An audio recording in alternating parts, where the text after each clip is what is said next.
नमस्कार दोस्तों, मैं नरपत प्रियार कैनन इंस्टीट्यूट में आपका हार्दिक स्वागत करता हूं। आज हम मध्यकालीन भारत के इतिहास का एक टॉपिक करने वाले हैं जिसका नाम है भारत पर अरब आक्रमण। हिंदुस्तान पर समय समय पर बहुत सारे आक्रमण होते रहे हैं। कभी अरब तो कभी तुर्क, कभी मुगल, कभी मंगोल। बहुत सारे आक्रमण, कभी अंग्रेज आए, कभी यहूदी आए। बहुत सारे आक्रमण भारत पर होते रहे। इसका सबसे मेजर कारण मैं मानता हूँ कि भारत के आक्रमण पर सबसे बड़ा कारण यही था। भारत के पास वो आर्थिक शक्ति भी थी, वो सैनिक शक्ति भी थी, सारा सब कुछ था, लेकिन फिर भी हम हार गए। तो इसका मुख्य कारण ये कि मैं मानता हूँ वह था कि भारतीयों ने भारत का साथ नहीं दिया। जितने भी युद्ध हुए थे उसमें भारतीय विपरीत शक्ति में सम्मिलित होकर भारत की कमजोर करने में सहयोग दिया। चलिए बिना समय वेस्ट किए आज का टॉपिक शुरू करते हैं, भारत पर अरब आक्रमण।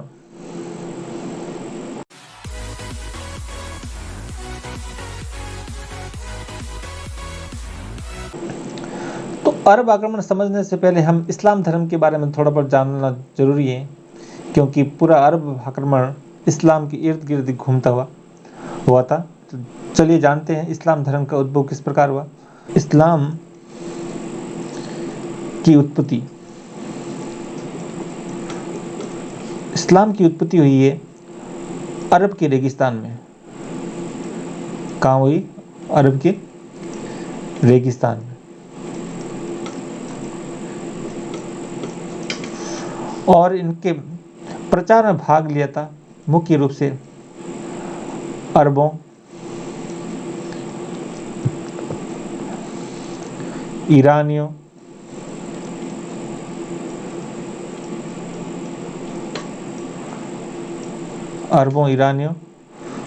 व तुर्कों। मुख्य रूप से अरब के प्रचार में इन जातियों ने भाग लिया था।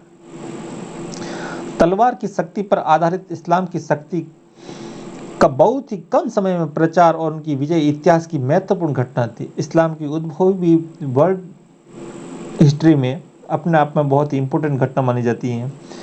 इसी इस्लाम की बढ़ती हुई शक्ति का मुकाबला भारत को भी करना पड़ा। प्राय 300 वर्षों तक भारत ने अपनी उत्तर पश्चिमी सीमाओं पर इसे रोक कर रखा, परंतु अंत में वह परास्त हुआ और इस्लाम ने भारत में प्रवेश लिया। तो इसके संस्थापक थे पैगंबर मोहम्मद साहब, जिनका जन्म 570 ईस्वी में इस्लाम धर्म के संस्थापक हजरत मोहम्मद साहब का जन्म मक्का, जो कि अरब में था, वहाँ पर हुआ। इनका बचपन पे ही माता पिता गुजर गए थे। इनका पालन पोषण चाचा अबू तालिब ने किया था। 40 वर्ष में इन्हें आत्मज्ञान की प्राप्ति हुई। वो अल्लाह के पैगंबर हैं और उन्होंने अपने आप को नबी अर्थात पैगंबर और रसूल अर्थात ईश्वर का दूत घोषित किया। उस समय अधिकांश अरब निवासी मूर्ति पूजक थे। वे अल्लाह को मानते थे परंतु अल्लाह की पूजा नहीं करते थे। अपोती प्राय 300 अन्य देवी देवताओं की पूजा करते थे, जिनकी मूर्तियां अथवा चिन्ह काबा में रखे गए थे। उस समय तक अरबों का ना तो कोई धार्मिक ग्रंथ था और ना ही कोई धार्मिक दर्शन। उनका मुख्य तीर्थ स्थान मक्का का काबा था, जो एक घेराबंद स्थान था जिसकी छत ना थी और जिसमें अरबों ने अपने देवी देवताओं की मूर्ति अथवा उनके प्रतीक रखे गए थे। उसकी स्थापना अब्राहिम और इस्माइल ने की थी। ठीक है। उस समय यासारी, जो बाद में मदीना कहलाया था, पैगंबर का शहर कहलाया था, ओस और खजराज नामक दो कबीलों में बटा हुआ था। कौन से? ओस और खजराज, ये दो कबीलों में मदीना बटा हुआ था। इन दोनों के झगड़े को शांत करने के लिए मोहम्मद साहब को बुलाया गया था। इन दोनों फिरकों ने पैगंबर मोहम्मद को मदीना आने का निमंत्रण दिया, जिससे वह दोनों के झगड़ों को न्यायपूर्ण निर्णय कर सके। अर्थात मोहम्मद साहब ने 622 ईस्वी में मक्का को छोड़कर मदीना चले गए। वहां उनके धार्मिक विचारों का स्वागत हुआ। इस प्रकार इस्लाम का प्रचार करने के साथ साथ मोहम्मद साहब ने परिस्थितियों वंश, एक राजनीतिक व्यवस्था और एक राज्य की स्थापना की और वह स्वयं उसके प्रधान बन गए, यद्यपि वह सर्वदा पैगंबर ही कहलाए और उन्होंने कभी भी किसी अन्य पद अथवा स्थिति को स्वीकार नहीं किया। 632 ईस्वी में उनकी वफात हो गई अर्थात मृत्यु हो गई। उमैयद खलीफा। पैगंबर मोहम्मद ने अपना कोई उत्तराधिकारी नियुक्त नहीं किया। इस कारण मदीना में एक जनसाधारण की सभा हुई और अबू बकर को उत्तराधिकारी चुना गया था। तो अबू बकर और अबू तालिब में कंफ्यूज। अबू तालिब है जो मोहम्मद साहब के चाचा थे जिन्होंने उनका पालन पोषण किया था। अबू बकर है जो 632 से 34 तक प्रथम खलीफा हुआ उमैयद वंश का प्रथम खलीफा। ठीक है, इन्होंने राजधानी कहाँ बनी? मदीना में। ठीक है, उनके बाद दूसरा खलीफा हुआ था उमर, 634 से 44 ईस्वी तक बना था। इसके समय में, उमर के समय में सीरिया, मिस्र, ईरान आदि स्थानों पर विजय प्राप्त की थी। खलीफा उमर के समय में बंबई के निकट थाना क्षेत्र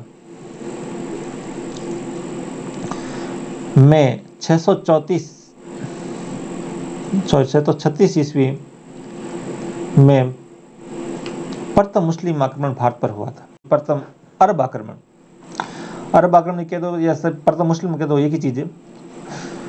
तो पहली बार भारत में मुसलमानों का आक्रमण कहाँ हुआ था? बंबई के निकट थाना पर, हालांकि असफल रहा था। ठीक है, इसने इस्लाम के अतिरिक्त अन्य सभी धर्मों को मानने वालों को अरब से बाहर बसाया और अरब को पूर्णतः अरबों और इस्लाम का देश बनाया। इसने और क्या किया?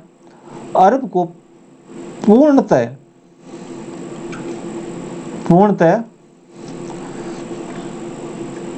इस्लामी प्रदेश बनाया गया उमर ने। उसके बाद नेक्स्ट खलीफा हुआ था उस्मान, जो 644 से 56 ईस्वी तक रहा था। इसके काल में 650 ईस्वी में कुरान की रचना हुई। कुरान की रचना किसके काल में हुई? उस्मान के काल में। उसके बाद अगला खलीफा बना अली। तो इसने मदीना के स्थान पर कूफा को राजधानी बनाया। राजधानी कहाँ बनाई इसने? कूफा, जिसे वर्तमान में दमिश्क भी कहते हैं। दमिश्क, यहाँ राजधानी बनाया।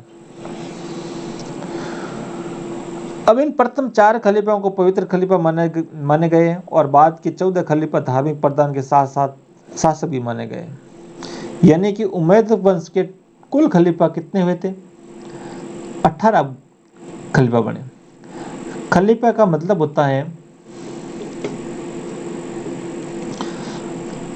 धार्मिक प्रधान।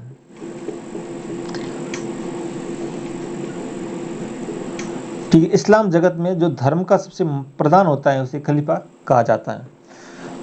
तो उमैयद वंश के टोटल 18 खलीफाओं में से प्रथम 4 को ही पवित्र खलीफा माने जाते हैं। 661 ईस्वी में मुआविया ने, वास्तविक में तो मुआविया ने उमैयद वंश की स्थापना की थी। क्योंकि इसके समय में खलीफा का पद क्या हो गया था? पैतृक हो गया था। यानी इनसे पहले 4 जो पवित्र खलीफा कहलाए उनका पद पैतृक नहीं था। मुआविया ने इस पद को पैतृक बनाया।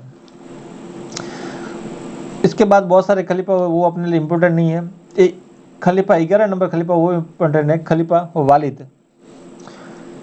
वालिद के समय मोहम्मद बिन कासिम ने सिंध पर आक्रमण किया था। आक्रमण किया गया, सिंध विजय भी की। ठीक है, ये इंपॉर्टेंट है। कई बार एग्जाम में ऐसे पूछ लिया जाता है कि मोहम्मद बिन कासिम ने जब सिंध विजय की तब कौन सा खलीफा था? तो खलीफा वालिद शासक करा था। इस प्रकार 633 ईस्वी से 750 ईस्वी तक समय में उमैयद वंश के टोटल 18 खलीफा हुए। उनमें से प्रथम 4 खलीफा जिनमें अबू बकर, उमर, उस्मान और अली को पवित्र खलीफा माने गए।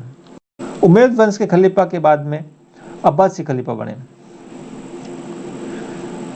ठीक है, अब्बासियों का पहला खलीफा था अब्दुल अब्बास,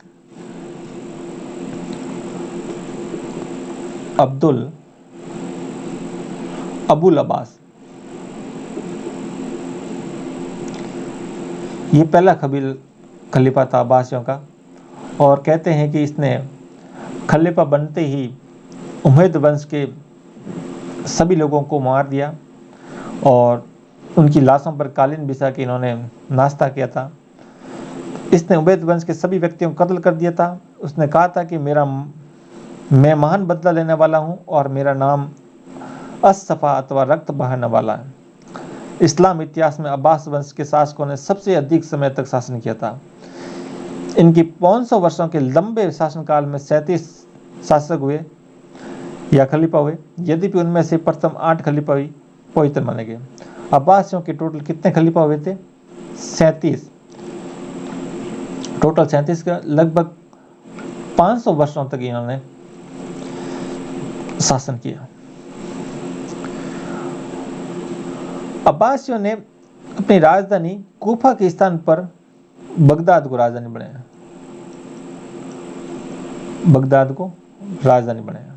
अब बात करते हैं अरब आक्रमण। अरब भारत पर पहले मुस्लिम आक्रमणकारी थे। ठीक है, भारत में अरबों का प्रथम आगमन मालाबार तट केरल में व्यापारियों के रूप में हुआ। अतः भारत में इस्लाम का प्रथम आगमन केरल में हुआ, ना कि सिंध में। इस्लाम को स्वीकार करने के पश्चात भी अरब निवासी भारत में व्यापार करते रहे, परंतु खलीफाओं की धर्म और साम्राज्य विजय की लालसा के कारण खलीफा उमर अबू बकर के बाद बना दूसरा पवित्र खलीफा के समय में 737 ईस्वी में मुंबई के निकट थाना नामक स्थान पर आक्रमण किया गया, परंतु असफल रहा। अर्थात भारत पर प्रथम मुस्लिम आक्रमण मुंबई के थाना पर हुआ था। ठीक है, तो ये चीज याद रखनी है कि प्रथम विजय तो अरबों ने सिंध पर की थी, लेकिन प्रथम आक्रमण है कहां पर किया था? मुंबई के थाना क्षेत्र। अरबों का सिंध पर आक्रमण। तो सिंध पर अरबों का आक्रमण जानने से पहले हम सिंध की स्थिति के बारे में थोड़ा बहुत जानकारी प्राप्त कर लेते हैं। अरबों के आक्रमण के समय सिंध की राजधानी थी अल्लोर, या कई बार इसे अरोर भी कहा जाता था। इसका राजा था, सिंध का राजा अरब आक्रमण के समय तो होता था दाहिर। कौन था? दाहिर। इस दाहिर के पिता का नाम था सच। यह सच है जो ब्राह्मण वंश का था। ब्राह्मण वंश। इस सच व्यक्ति ने सच से पहले सिंध पर शूद्रों का शासक था, जिसमें राय वंश शासन करता था। ठीक है, राय वंश के, और सच ने राय वंश के अंतिम शासक राय साहनी द्वितीय की हत्या करके गद्दी अपना ली और ब्राह्मण वंश की स्थापना की। ठीक है, ये था अरब आक्रमण पर सिंध की स्थिति। अब जानते हैं सिंध पर आक्रमण का कारण क्या था। अरबों ने सिंध पर आक्रमण करने के मुख्य उद्देश्य धार्मिक, राजनीतिक और आर्थिक थे। तलवार की शक्ति के आधार पर इस्लाम प्रचार करना सभी खलीफाओं की नीति का उद्देश्य रहा था। भारत से व्यापार करने वाले अरब भारत की आर्थिक संपन्नता से अवगत थे, इस कारण धन की लालसा भी इनके आक्रमण का एक लक्ष्य रहा था। इसमें कोई संदेह नहीं किया जा सकता। इसका तत्कालीन कारण यह रहा कि लंका, इन्होंने अपनी पुस्तक में लिखा है कि लंका का कोई शासक था, ने खलीफा के पूर्वी प्रांतों के सूबेदार, यानी खलीफा शासन की पूरी प्रांत अर्थात इराक का गवर्नर कौन था? गवर्नर कह दो या सूबेदार कह दो, हजाज नामक का व्यक्ति था, के पास उन अनाथ लड़कियों को भेजा था जिनकी पिताओं की मृत्यु लंका में हो गई। कहने का तात्पर्य है कि लंका का कोई शासक था जिसने खलीफा की पूरी प्रांतों के सूबेदार जो हजाज था इराक का, उनके पास नाव में बैठाकर कुछ लड़कियों को भेजा। कहते हैं कि उन लड़कियों के पिताओं की, या मतलब वो अनाथ लड़कियां थी, उनके पिता किसी कारणवश से लंका में मर गए थे, तो उन अनाथ मुस्लिम लड़कियों को उन्होंने एक जहाज में बिठाकर इराक के गवर्नर सूबेदार थे हजाज, उनके पास भेजा। परंतु मार्ग में देवल के थट्टा के पास सिंध के समुद्री लुटेरों ने उन जहाजों को लूट लिया जिनमें वे कन्या यात्रा कर रही थी। तो सिंध के नीचे देवल का थट्टा स्थान है, वहां पर इन जहाजों को समुद्री लुटेरों ने लूट लिया। इराक का सूबेदार हजाज बहुत असंतुष्ट हुआ और उसने सिंध के राजा दायर से हर्जाना मांगा। लूटा तो समुद्री लुटेरों ने, लेकिन हजाज किससे हर्जाना मांग रहा है? सिंध के शासक दायर से।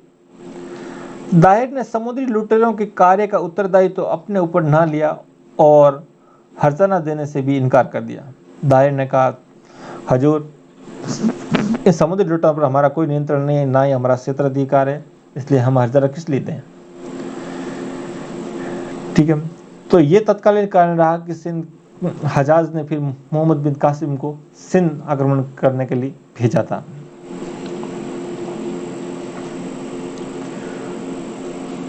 मोहम्मद बिन कासिम का आक्रमण और विजय। 711 ईस्वी हजाज ने एक शक्तिशाली सेना 17 वर्षीय मोहम्मद बिन कासिम के नेतृत्व में सिंध पर आक्रमण करने के लिए भेजी। देखो, मात्र 17 वर्षीय मोहम्मद बिन कासिम को एक शक्तिशाली सेना के साथ सिंध पर आक्रमण करने के लिए भेजा था। कहते हैं कि 6000 सीरियन घुड़सवार, इतने ही ऊंट और 3000 ऊंट सामान ढोने वाले सेना को लेकर मकरान के मार्ग से अरबों ने सिंध पर आक्रमण किया। एक अन्य सेना और पत्थर फेंकने वाला तोपखाना देवल के बंदरगाह पर पहुंचकर मोहम्मद बिन कासिम के साथ हो गया। यानी जब मोहम्मद बिन कासिम देवल की बंदरगाह तक पहुंचा, तब एक और सेना भेजी गई उनके साथ देने के लिए, जिसमें पत्थर फेंकने वाले तोपखाना वगैरह, हथियार वगैरह देके भेजा गया। देवल की सुरक्षा और सहायता के लिए दायर ने कोई भी सेना ना भेजी, जबकि उनकी खुद की राजधानी अरोर उससे केवल 150 मील दूर थी। 4000 राजपूतों ने देवल के किले की रक्षा अपनी मृत्यु प्रांत तक की, परंतु अरब विजय हुए। 17 वर्ष से ऊपर की आयु के सभी पुरुष इस्लाम स्वीकार न करने के कारण उन्हें कत्ल कर दिए गए और उनके बच्चों तथा स्त्रियों को गुलाम बना लिया था। 3 दिन तक नगर में कत्लेआम और लूटपाट होती रही थी। 75 सुंदरतम स्त्रियां तथा लूट के माल का 5वां हिस्सा हजाज के पास भेज दिया गया और शेष जो भी बचा था सभी सेना में आपस में बांट लिया गया था। यानी बहुत ही क्रूरदायी देवल की विजय हुई थी। इसके बाद मोहम्मद कई महीनों तक सिंध नदी के मुख्य धारा मेहमान को पार करने के लिए रुका रहा। वहां उसकी सेना को बीमारी फैल गई थी। इस कारण हजाज के द्वारा, जो ईरान का गवर्नर था, सूबेदार था, उसने कुछ दवाएं भेजी थी, सैनिक सहायता भी पहुंचाने के बाद भी सैनिक सहायता भी दी थी। उसके बाद उन्होंने नदी को पार किया। लेकिन हमारे हिंदुस्तान के जो मार्ग पर डटकर खड़े थे दायर साहब, उन्होंने कुछ नहीं किया, जबकि उनकी सेना आधे से ज़्यादा बीमारी ग्रसित हो गई, तब उसमें अटैक नहीं कहते। ये कुछ दायर की भूलें थी। अंततः रावर का ये दुआ जो 20 जून 712 ईस्वी को हुआ, किस के मध्य हुआ था? ये मोहम्मद बिन कासिम और दायर के मध्य हुआ था। इस युद्ध में दायर मारा गया था। रावर के किले की रक्षा दायर की पत्नी रानी बाई ने की। रानी बाई कौन थी? ये दायर की यानी महारानी थी। और इनका एक पुत्र भी था, जय सिंह, यानी दायर का पुत्र था जय सिंह। तो रावर के किले की रक्षा तो दायर की पत्नी रानी बाई ने की। क्योंकि जयसिंह भागकर ब्राह्मणाबाद चला गया था। जयसिंह भागकर कहाँ चला गया था? ब्राह्मणाबाद में। अंत में रानीबाई और उनकी सहयोगी स्त्रियों ने जौहर किया।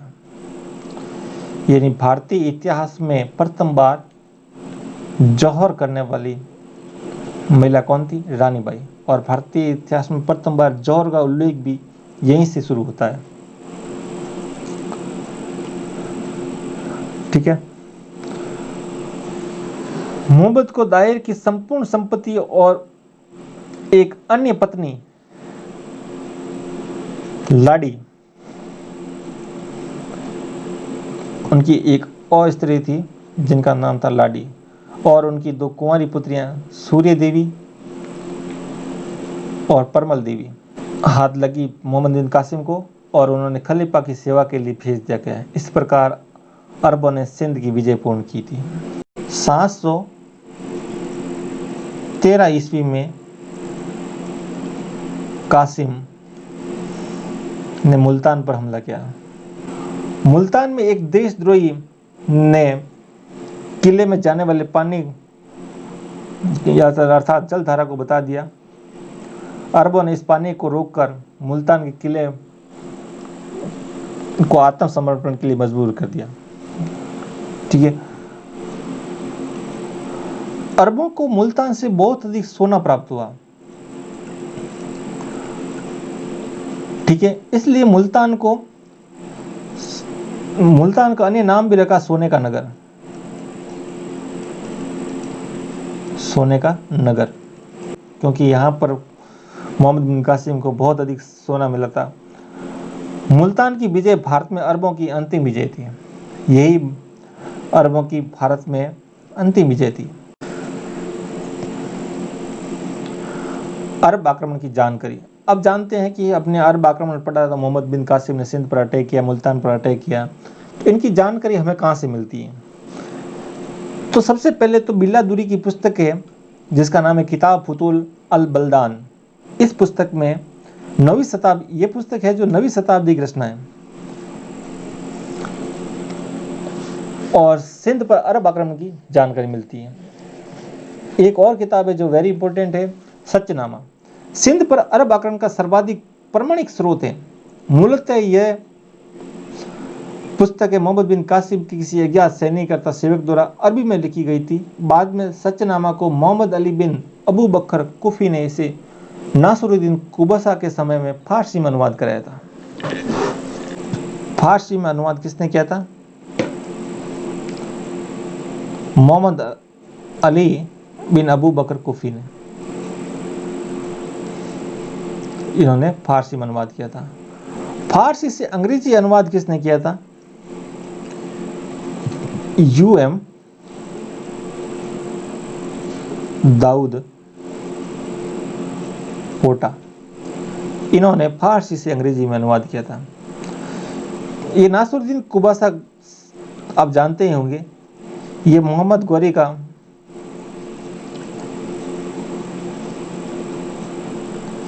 का एक तुर्की दास था।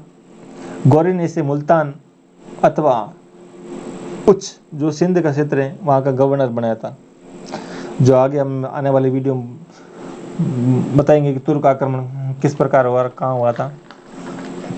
चलिए आगे बढ़ते हैं। सच्चनामा का फारसी अनुवाद यूएम दाऊद पोटा ने किया था। मोहम्मद बिन कासिम का अंत किस प्रकार हुआ?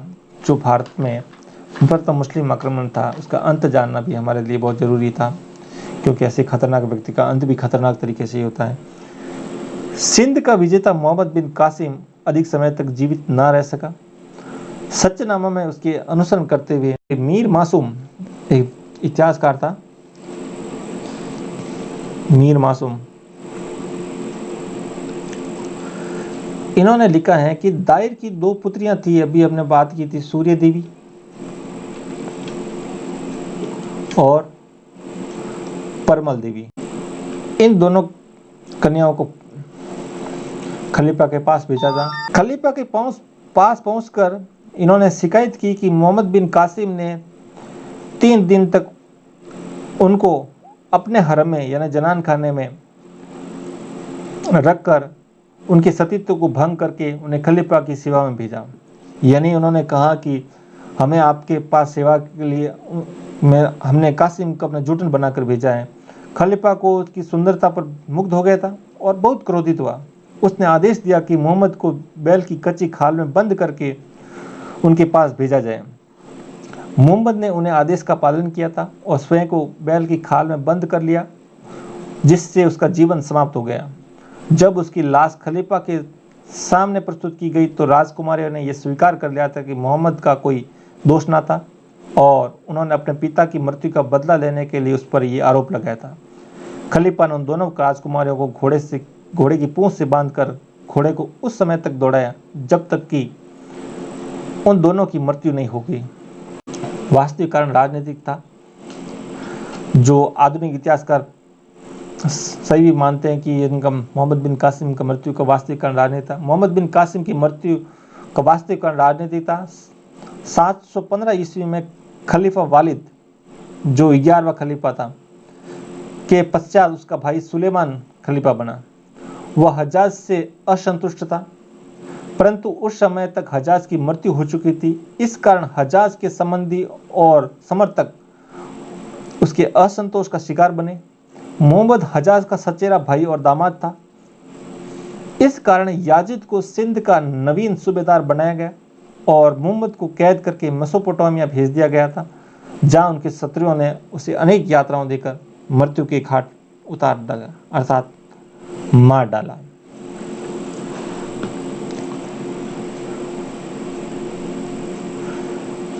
अन्य महत्वपूर्ण तथ्य, अरबों ने ऊंट का पालन और खजूर की खेती का प्रचलन किया। भारत में सर्वप्रथम जजिया कर की वसूली मोहम्मद बिन कासिम ने सिंध में की थी। अरबों ने दिरहम नामक सिक्के चलाए जो सिंध में प्रचलित किया था। अरबों ने भारतीय अंकों को भी अपनाया। 871 ईस्वी तक सिंध में अरबों की सत्ता प्राय समाप्त हो गई थी। सर विलियम म्योर सिंध विजय ने इस्लामी नीतियों में एक नवीन युग का आरंभ किया।